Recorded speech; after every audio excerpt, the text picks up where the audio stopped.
Hi, my name is Alex Grossman, and I'm going to be doing my lesson on club drugs in adolescents in 12th graders. Before we start the lesson, if you want to grab a notebook to take notes or either write down your questions, I will appreciate that. Or you can just comment your questions throughout the presentation, and I will try to answer them to the best of my abilities. Two objectives for the lesson are the students will be able to identify the 6 different types of club drugs and the history of club drugs by the closure of the class.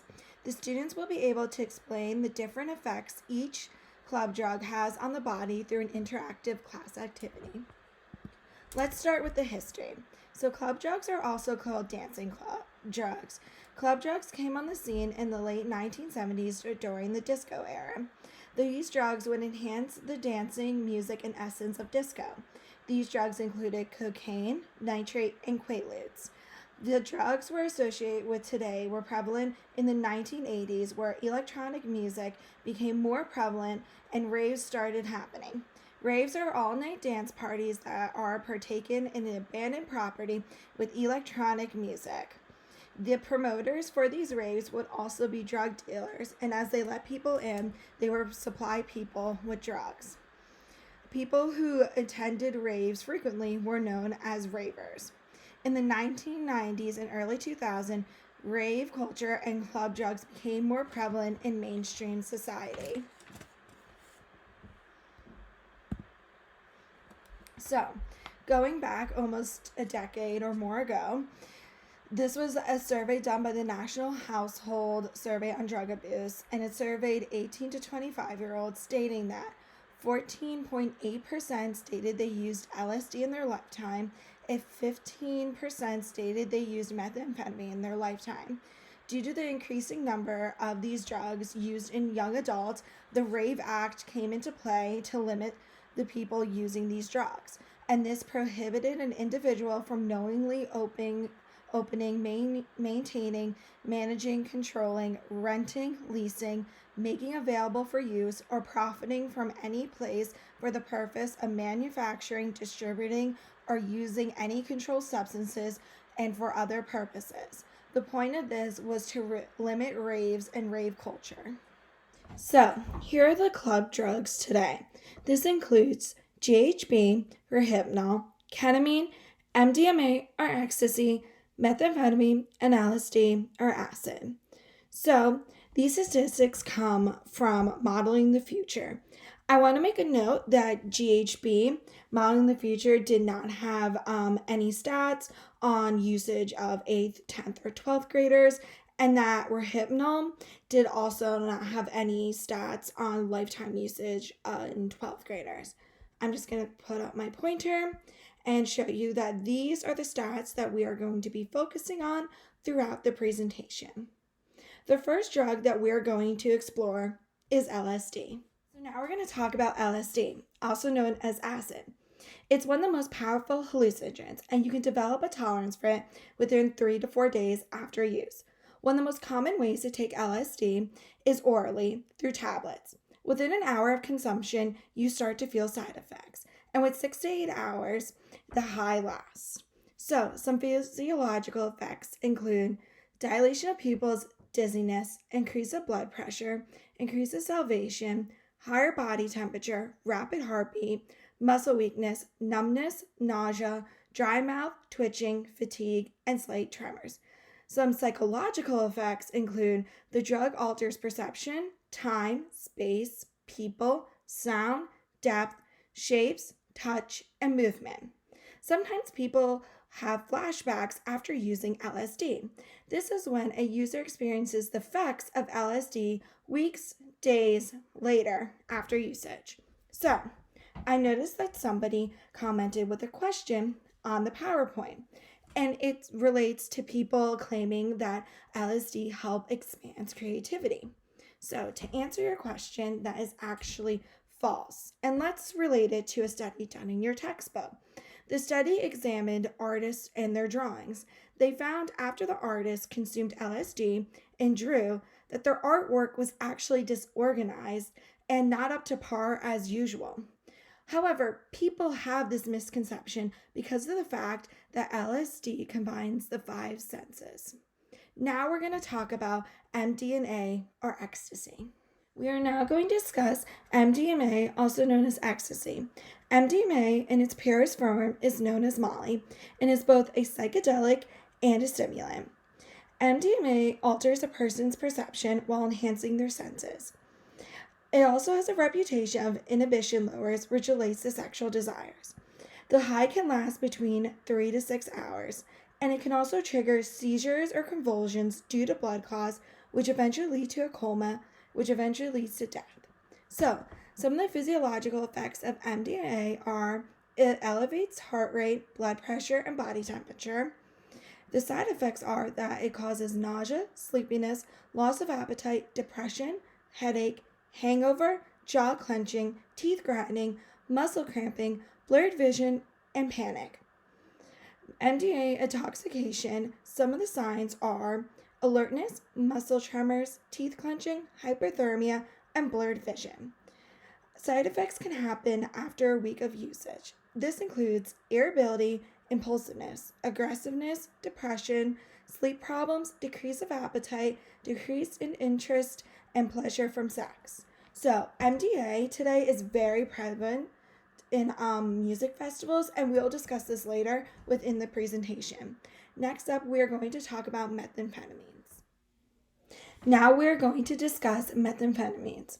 Methamphetamine is a more potent form of amphetamine and considered to be a stimulant. It is also known as speed and crank.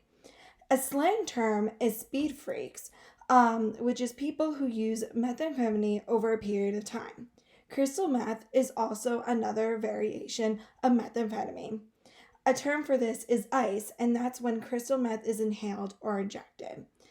The high can last up to 14 hours, and some of the effects are slurred speech, loss of appetite, excitement, increase in blood pressure and heart rate, irregular heartbeat, a heart-pounding sensation, severe chest pain, hot flashes, excessive sweat, body tremors, paranoia, and hallucination. One of the biggest harms that come to methamphetamine when it comes to something called meth labs, and this can cause physical injury from overheating the chemicals, environmental hazards from dumping the chemicals, and children endangerment. Next, we're going to talk about date rape drugs. Now we're going to talk about date rape drugs, which is a subcategory of club drugs. Date rape drugs have a reputation of being used for sexual assault or rape. Now we're going to talk about Rohypnol. Rohypnol is a benzodiazepine which gives it a strong sedative effect. This is also known as a date rape drug. The drug is slipped into victims' drinks because it is odorless, colorless, and tasteless. It's very common in punch bowls in college. The drug is a powerful Valium antidepressant and has a 5 times more powerful effect than a Valium or depressant. Other names for this drug are roofies, rope, and roche. The drug takes 20 to 30 minutes to go into effect, and the effects can last up to 2 to 10 hours depending on the dosage.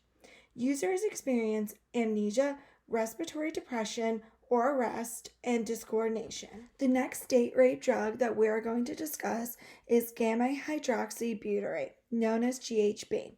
It is a type of neurotransmitter that produces relaxation and sleepiness.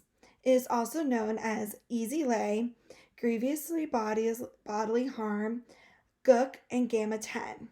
It has an odorless, tasteless, and easy to produce. It has a false reputation of being an aphrodisiac and is also sometimes taken by bodybuilders to aid muscle growth. It can shut down your respiratory system.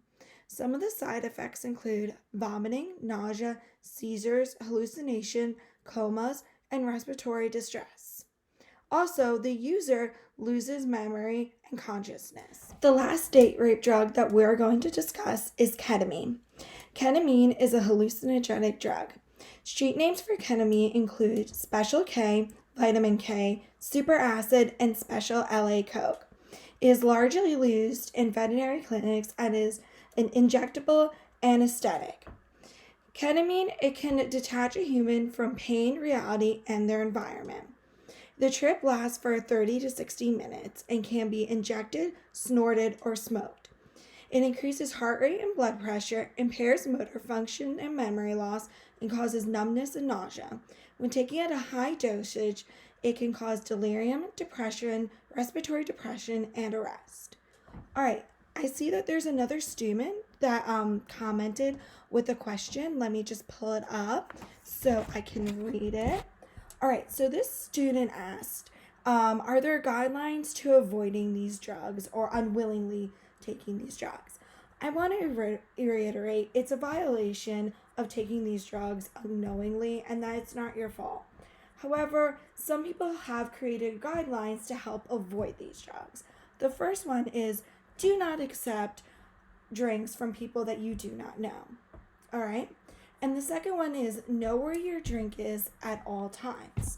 The third one is that don't take drinks from a communal drink bowl, like a punch bowl. And also keep your containers to yourself. And the last one, which is the most important one, is that if you start feeling funny or not yourself, make sure you find a trusted friend to take you home. That's a really great question from this student. I'm glad you asked that. Discuss spiking drinks. So ketamine, GHB, and Rohypnol are the most common drugs used in spiking drinks.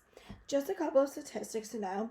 According to RAIN, 11.2% of college students experience rape through forced violence or incapacitated rape due to drugs. So these charts and data came from alcohol.org, which is funded by an American Addiction Center for Alcohol Resource. This experiment sampled 900 people to discuss their view on spiking food and drinks. Out of those 900, 200 people shared their experiences. So let me just get out my pointer. Over here, substances most often used to spike food and drinks. So one of the most common substances is unknown. The second one is sedatives. Something to really keep in mind is over here. In college, 52% of people experienced the first time that they had been spiked or had their food or drink been spiked. That's something to keep in mind for those who are going to college next year. Let's go over here. Now, this is a great chart because it breaks down each symptom based on the drug of whether, the food or drink was spiked for. Now, I see that someone has a question. Let me just pull it up. So someone asked if there's a way that, humans can detect these drugs in their food or drink. Sadly, these drugs are not detectable to the human senses. However, there are now different things on the markets like straws, coasters, nail polish that either change color or change taste when your drink or food is spiked with one of these drugs. And this is very important, especially in ending rape culture. Now we're going to watch a clip about club drugs today and music festivals. Thousands of EDM fans swept through downtown Miami this weekend for Ultra Music Festival. Laser lights, pounding music, and a euphoric atmosphere attracted ravers to Bayfront Park.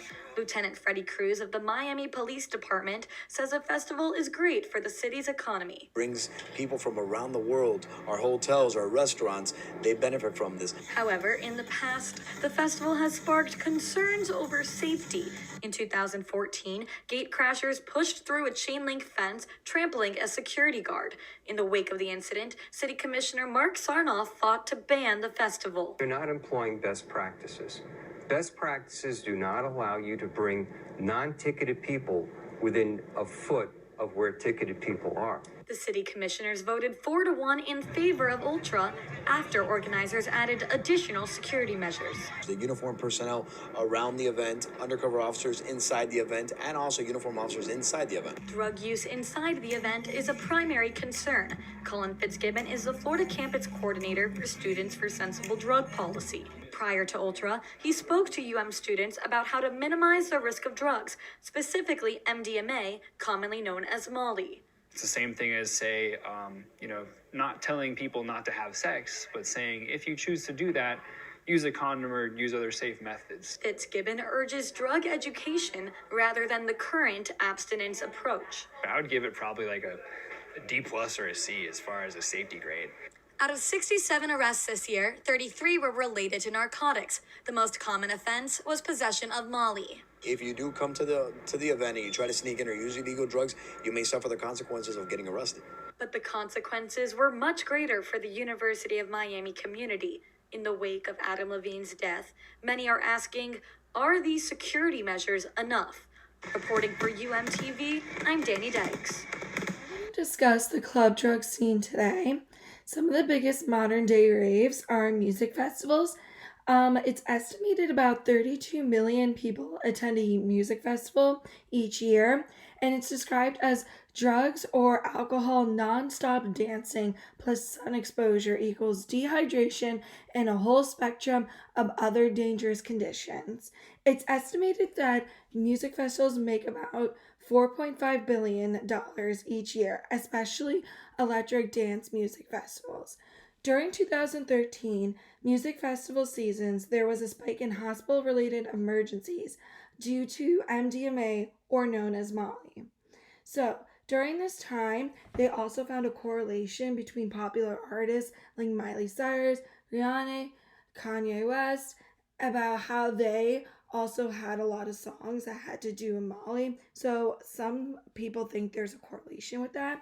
But a study was done by a CDC report and examined the drug trends that happened at Electric Zoo in 2013. During this time, 22 patients were sent to the hospital, where 17 were tested positive for Molly in their system. As a result, 2 died from the festival, and the festival was almost canceled last year. So, this is still prevalent today. 13% of deaths due to overdose happen at music festival. This equates to 75% of non-traumatic related deaths. And at the bottom are just some headlines that I found online from a music festival, and it reads, Lollapalooza 2019 hosts 400,000 people, ends with 1 death, 31 arrests, and 116 emergency transports. And when you think of all this, maybe it's a small percentage, but still, that's a lot of people if you think that 32 million attend a music festival each year. So, I see that there's a comment with another question from a student, and it reads, if I'm going to a music festival, does this mean that I'm going to be exposed to drugs or have to take Molly? The answer is no. However, a lot of emergency related either deaths or visits during music festivals are due to club drugs, especially Molly. Just know the signs, and if you feel like someone in your group or someone that you see is in danger, please seek help right away. So now we're going to do a fun activity/evaluation. I'm going to divide the class into 6 groups, and each will receive a certain club drug. The options are GHB, Rohypnol, ketamine, MDMA/ecstasy, methamphetamine, and LSD/acid. The students will then have to draw a cartoon character of that said club drug and write a description about their character. This should include a name, personality traits, hobbies, likes, dislikes, and if you have a superhero, you could do strengths and weaknesses. And when you're done, the students will then have to present it to the class. Will have time this class period, and also you can do this for homework and next class period. So let me just exit out of shared screen. All right, and I will show you up close an example from last year. So this person did MDMA or ecstasy, and their person was Molly the Teeth Maverick.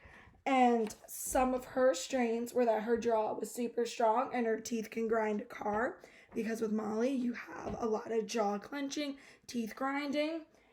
She is super aggressive and makes impulsive decisions, another characteristic of someone who has taken Molly. But her weaknesses are that she's always sleepy and gets muscle cramps and is irritable, another side effect of Molly. So this is just an example of somebody's project from last year. Thank you for watching, and I want to let everyone know that I hope that you are safe, sound, and having a good time during quarantine, or at least staying healthy. Thank you for watching, and I hope that you learned something about club drugs today.